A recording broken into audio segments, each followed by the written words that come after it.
Are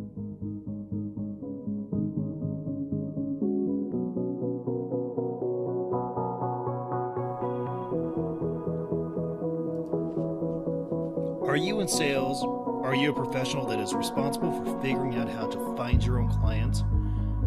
I'm Greg Towne, and I know exactly how you feel. I'm fighting for you, and I am in your corner. Each week, I answer your questions on marketing, sales, and flat out how to take your business and your income to the next level. How many people here remember Clubber Lang? What? Clubber Lang.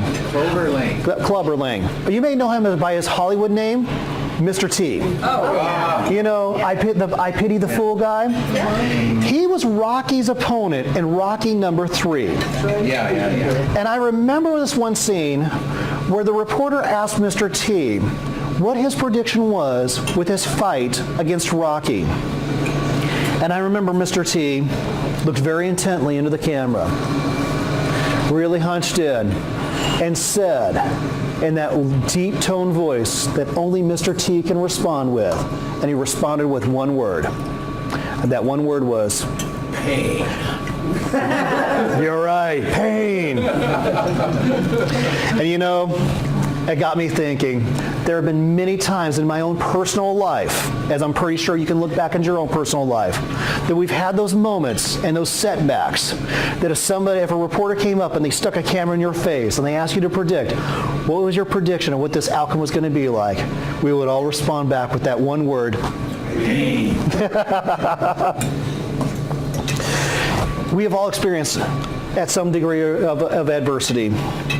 And some people have experienced deep wounding adversity or even crippling adversity. The adversity of they look back and they say, why the hell did that have to happen to me? Yeah. We all experience adversity in one degree or another, but we do not all respond to it in the same way. Consider nature's way of how it responds to adversity. And we'll look at the adversity of heat.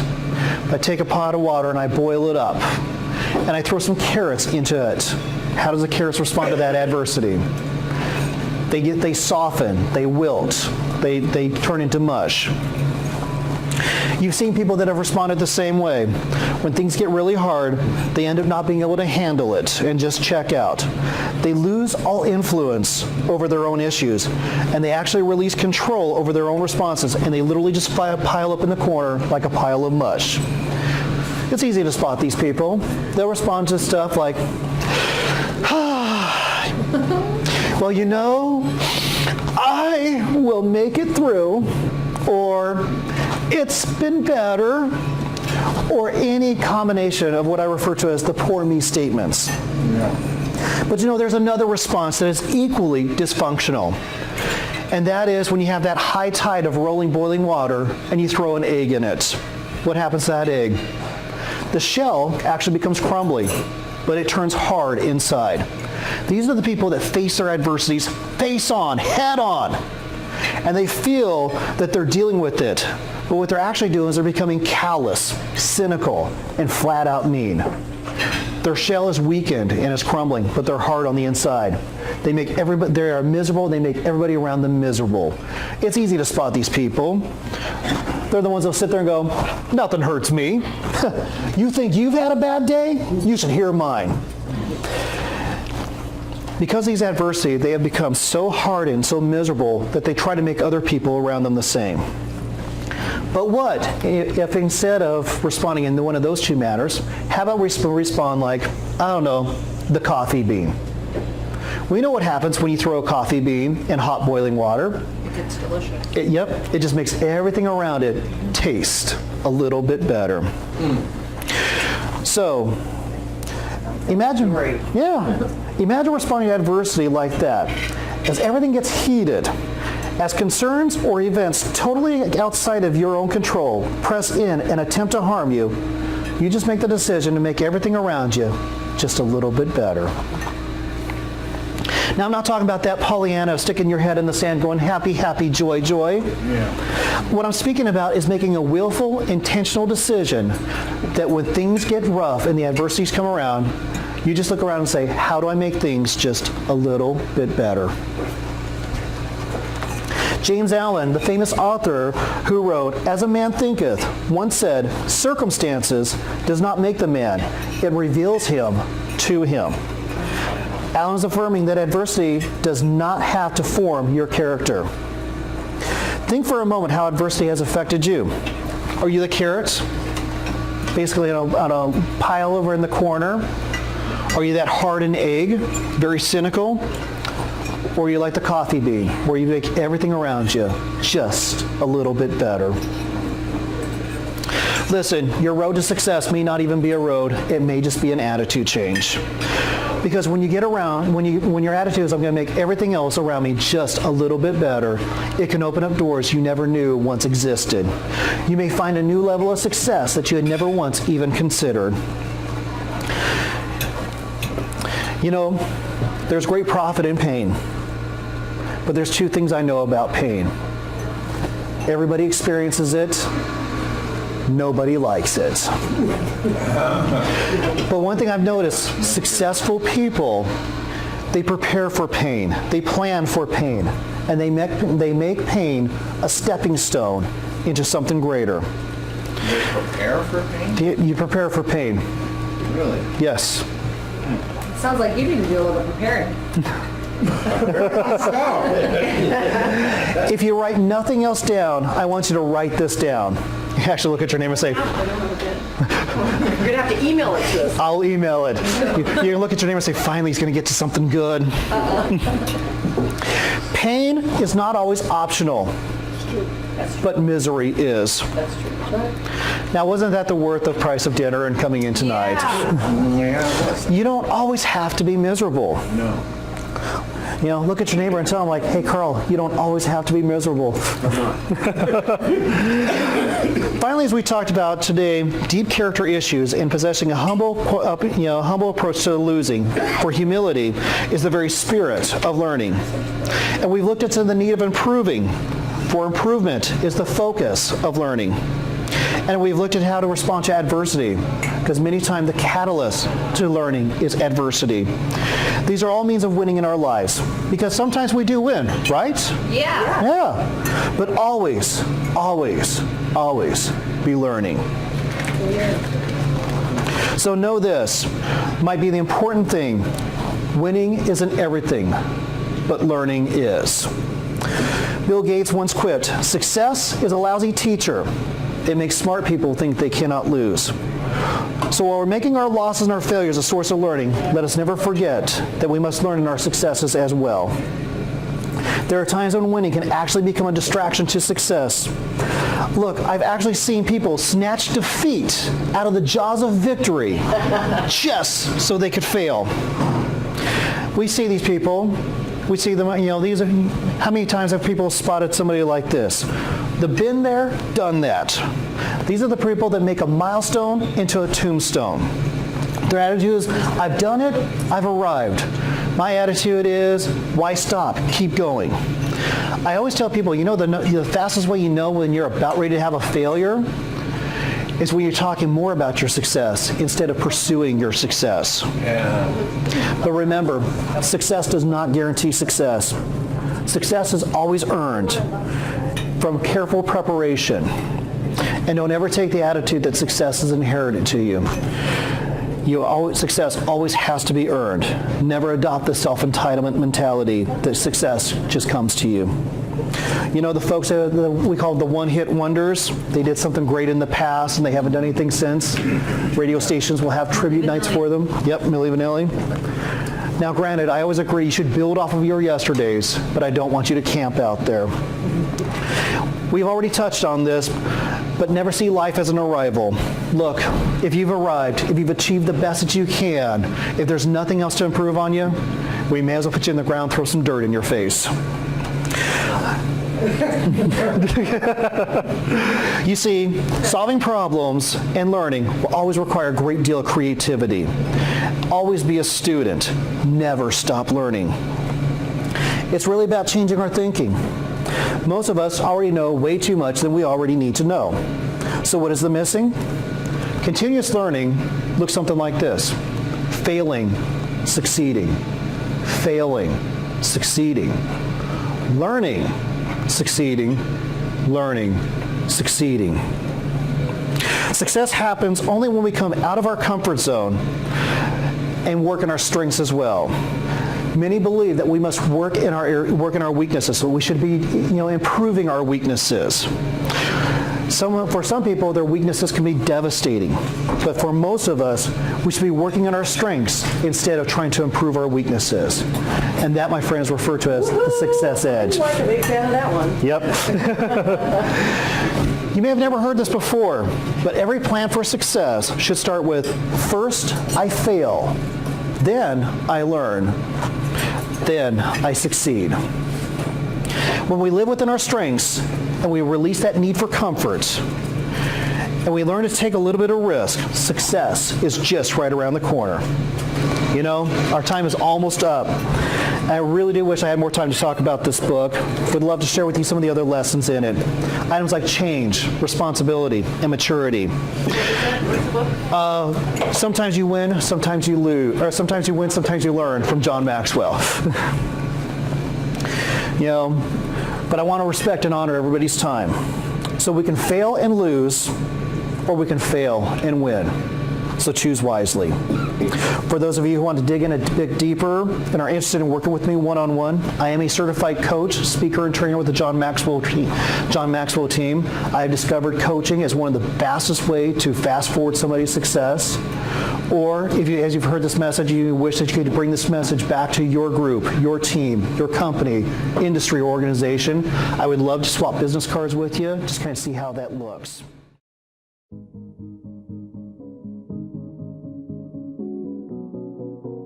CEOs see it clearly in the profit and loss statement. Managers feel it, and your customers notice it. The difference between a motivated and inspired sales staff and those that are stuck in a rut. The question is, how do you get your team to the next level? Is there something you can do to break through the resistance and help them get the right mindset to grow your business? The answer is yes, there is. But you're not going to do it with one of those cheesy inspirational speakers or a self-proclaimed guru. What you need is someone with a proven track record in sales, marketing, and leadership. A person that can give key insights in an captivating way to give your team the right tools to succeed in today's marketplace. Meet Greg Towne, experienced leader, innovative thinker, and elegant speaker. He's ready to deliver the message your people need to hear. Not with a canned speech, but with a customized, dynamic keynote designed to deliver results. Bring Greg to your next event before the competition does.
CEOs see it clearly in the profit and loss statement.